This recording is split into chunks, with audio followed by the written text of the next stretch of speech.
Welcome to the presentation of Myth and Literature. Myth and Literature is the elective paper of 3rd BA English Literature prescribed by the University of Madras. In this presentation on Myth and Literature, we are going to see the origin of the word myth, followed by we are going to discuss on classical writers, then creation myth and Prometheus Unbound by Shelley.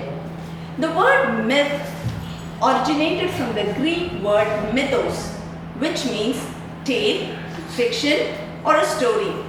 Thus, the authenticity of the myth is absurd. The literature created in Greek and Latin literature languages are called as classical literature, and the writers of classical literature are very many in numbers. To mention a few: Homer, Aeschylus, Sophocles, Aristotle, Aristophanes, Ovid, Virgil, and so on. First, Homer. Homer is an ancient Greek poet who lived in 8th century BC. He has had a very great influence upon the Western literature, and he is assumed to be blind. Though he is blind, he has produced fantastic literature, especially by giving 2 world famous epics. So these 2 epics laid the foundation for the forthcoming writers of the future, namely the Iliad and the Odyssey. The Iliad is based on the Trojan War.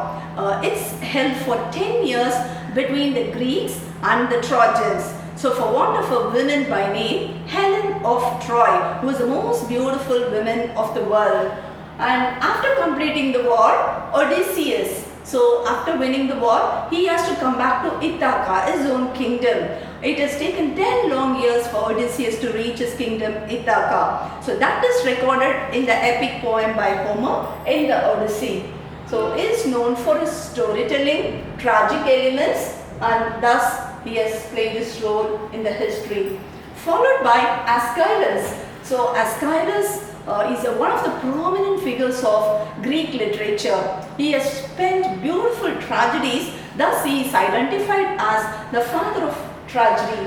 He has written nearly 90 plays, out of which 7 are still world famous. So the Persians, Orestia, Prometheus Unbound are worth mentioning a few of this list of 7. Actually, he received a prophecy stating that something which falls from heaven, owing to which he will die. So fearing this prophecy, towards the end of his life, he was living in the open arena. So just to save his life. At that time, what happened? An eagle which was flying above his head, it was carrying a tortoise. So seeing the bald head of Aeschylus, it mistook it to be a rock and it dropped the tortoise upon his head. Thus, the prophecy is fulfilled and Aeschylus is no more. So in his place, mostly destiny, justice and the consequences of human actions are to be seen. Virgil is the greatest Roman poet. One of the greatest Roman poets is Virgil. He has written trilogy, namely the Eclogues, which reflects the pastoral themes, the Georgics, which celebrates rural life and agricultural practices, Aeneid, national epic, and he lived during the age of Augustus Caesar, and is a very good friend of Octavius Caesar too.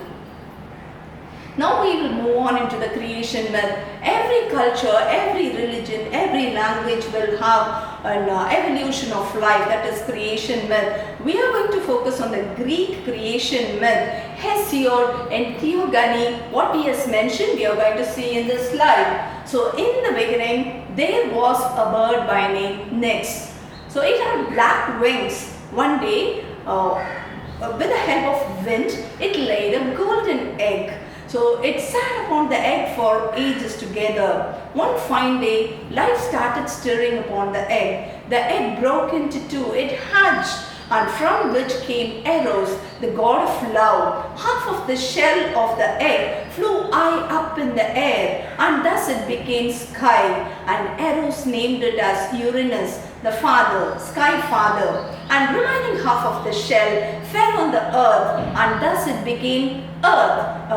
Eros named it as earth. So Eros wanted to bring Uranus and this earth Gaia together. Thus, they gave birth to many children, namely the Titans, who were the formidable gods of Greek mythology, the Cyclopes, so gigantic single-eyed figures, and the Hecatonchires. They are the beings, abnormal beings who will have a disgusting looks. Just imagine a person with 50 heads and 100 arms. They are called Hecatonchires. Thus, Uranus and Gaia, as they were living, Uranus received a prophecy stating that one of his one of the children born to him will overthrow his kingdom. And thus, fearing this prophecy, he was trying to hide all his Titans, Cyclopes, Hecatonchires into the tartar of the earth, that is, in the stomach of the earth, deep down under the underworld. So, he had the Titans, namely, 6 twins were born to him: Oceanus, Chaos, Crius, and Hyperion, Lapidus, Cronus, Thea, Rhea, Themis, Memusin, Phoebe, and Tethys. All these people, one by one, were submerged in the Tartarus of the earth. Thus, alas, so Gaia was at a loss. So she was requesting all her children, who is willing to take revenge against your father, against this deed. So she prepared a very sharp flint made out of a rock, and thus she was getting it ready. But no one, fearing this great Uranus, no child came forward, but Cronus came forward. He came forward to help his mother and to take revenge against his father. So using this flint prepared by a mother Gaia, he came out of Tartarus and castrated his father and threw the genitals into the sea. Thus, from the droplets of blood and the genitals which was thrown into the sea, new creatures like nymphs and other sea creatures were formed. One of the worth mentioning is Aphrodite. So now, Cronus, Uranus is no more. Cronus gets married to his own sister Rhea, and they start their life. Saving all his siblings. He has the satisfaction of saving all his siblings, and he begins a new life with Rhea. Cronus and Rhea's episode. So thus, when they got together, and they gave birth to 6 children: Demeter, Hestia, Hera, Hades, Poseidon, Zeus, all of whom in the future are going to be formidable titans who are going to rule in the Mount of Olympus. So now, one by one, what you sow, so you reap. The father got a prophecy, one of the inheritors will overthrow him. Similarly, Cronus gets a prophecy that one of his inheritors will overthrow him. He couldn't stand that. He wants to be the powerful ruler forever. So whenever a new child is born, he used to swallow him up. Incredible, no? But we have to believe it because it's a myth. So he used to swallow it up. Whenever a new baby is born to him, one by one he used to swallow. He didn't even believe his wife Rhea. Why, you know? So Gaia, what he did for Uranus, he knows.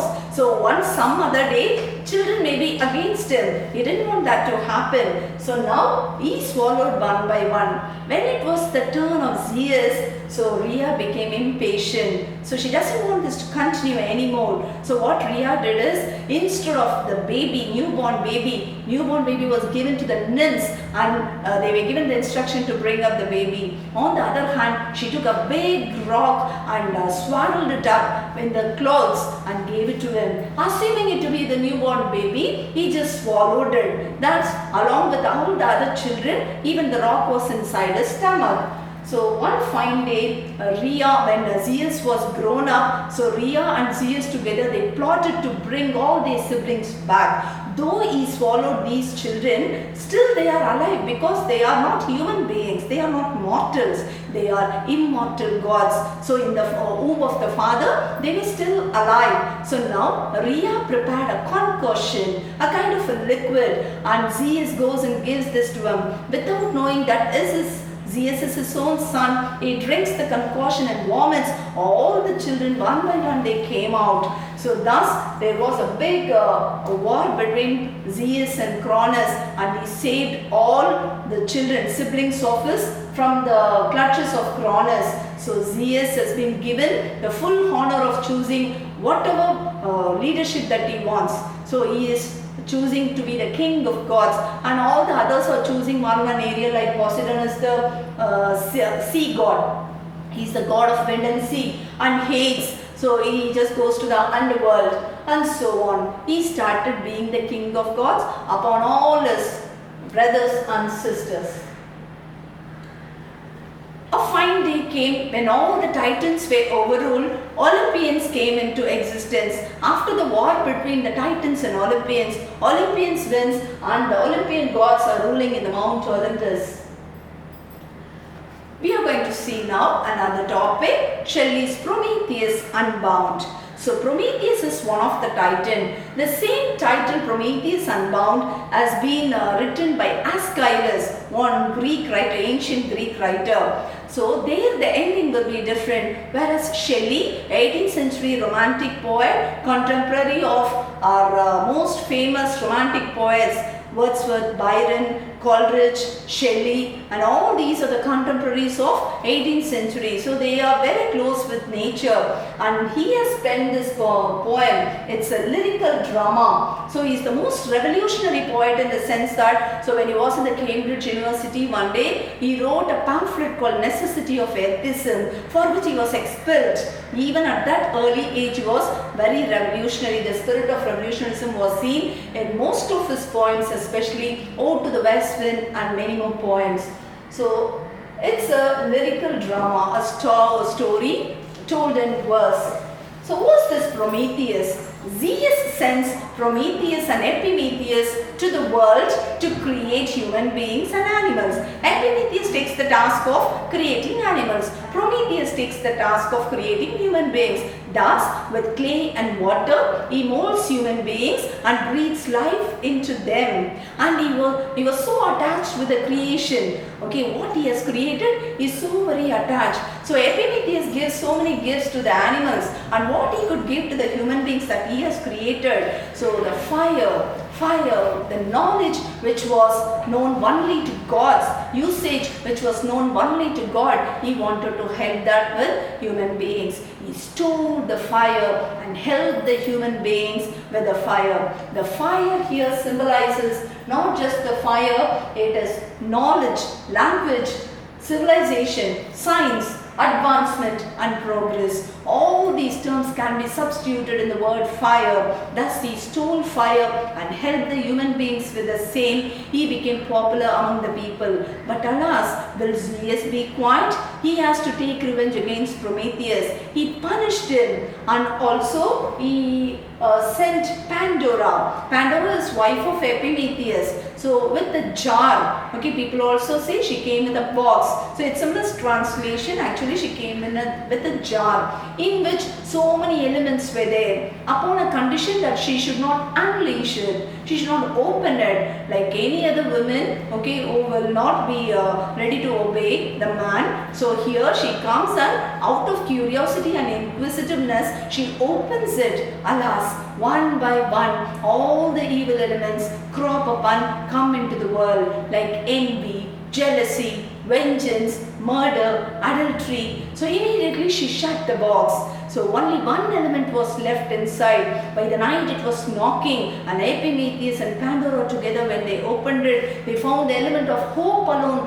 and it was requesting them to let it free, and they let hope also free. That's why amidst so many challenges and difficulties, we survive still with the element of hope. So now Zeus is very angry with Prometheus. He is punished by Zeus. How?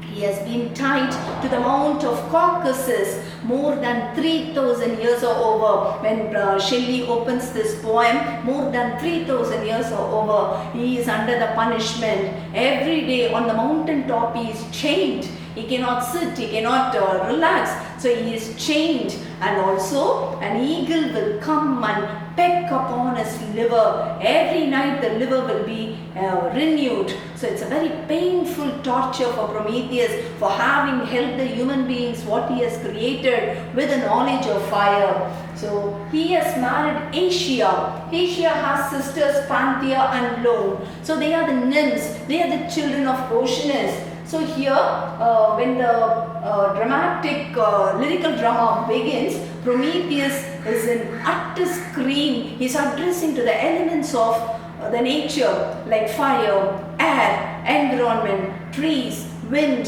sky, okay, asking him to remind about the curse that Zeus has put upon him, because it's since 3000 years old, he couldn't just remember. So he was asking, all the elements knows the curse, but they cannot just, they fear Zeus, who is the king of gods, and they were not ready to reveal it to him. Even earth was consoling Prometheus, stating that you are my son, you are born in this earth. When you were born, I was so rejoiced, as well as I thought you were the kind of hope for this world. Don't worry, everything will be set right. So because it is Prometheus is punished by Zeus, all these people try to console them. So she's calling phantasm of Jupiter to remind about this curse. So Jupiter, he is Prometheus is never surrendering, and thus he is very defiant.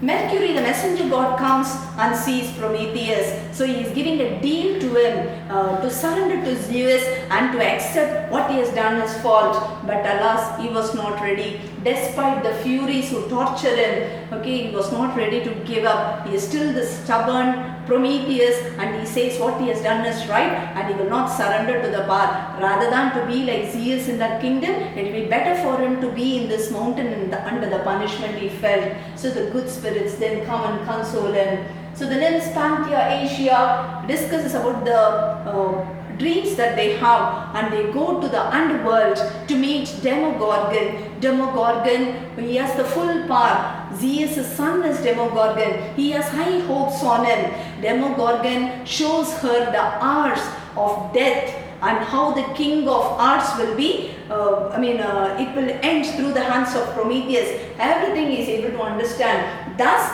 Panthea, Aena and Demogorgon together, they say to meet this Prometheus. When they, Zeus, so when they come and visit Jupiter, who is also known as Zeus, Jupiter is overthrown. So he is victorious. Demogorgon, his own son, is able to overthrow him, and Prometheus is liberated. So that the entire world is saved from the clutches of the cruel Zeus. So everywhere around the world, the conch is blown, and Demogorgon ends it with victory, empire, rejoice, peace, and so on. It comes to an end. So they happily live along with the wife, Prometheus with his wife, and all the other nymphs, they live in this caves. So the spirit of the arts, the king of arts is dead and heaven is free. So the themes of knowledge and freedom, authority and resistance, Christianity and forgiveness, nature, imagination and sublime are all the themes of the play. Lyrical drama, Prometheus Unbound, penned by Shelley.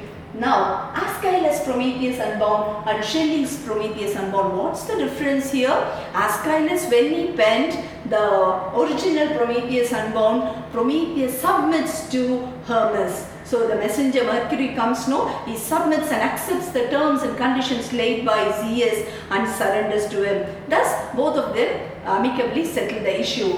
But in Shelley's Prometheus Unbound, Shelley is a revolutionary writer. As I told you, Prometheus is created as a character who is very defiant and he is never compromising. So he is till the end of the work, he is defiant and not compromising, and thus he wins. So the earth, which was giving poisonous, noxious things, towards the end, the earth says, I have come back to normalcy. Apollo, the sun god, ocean god, earth, everything has come back to its fertile and prosperity, and everything around the world seems to be good. Thank you.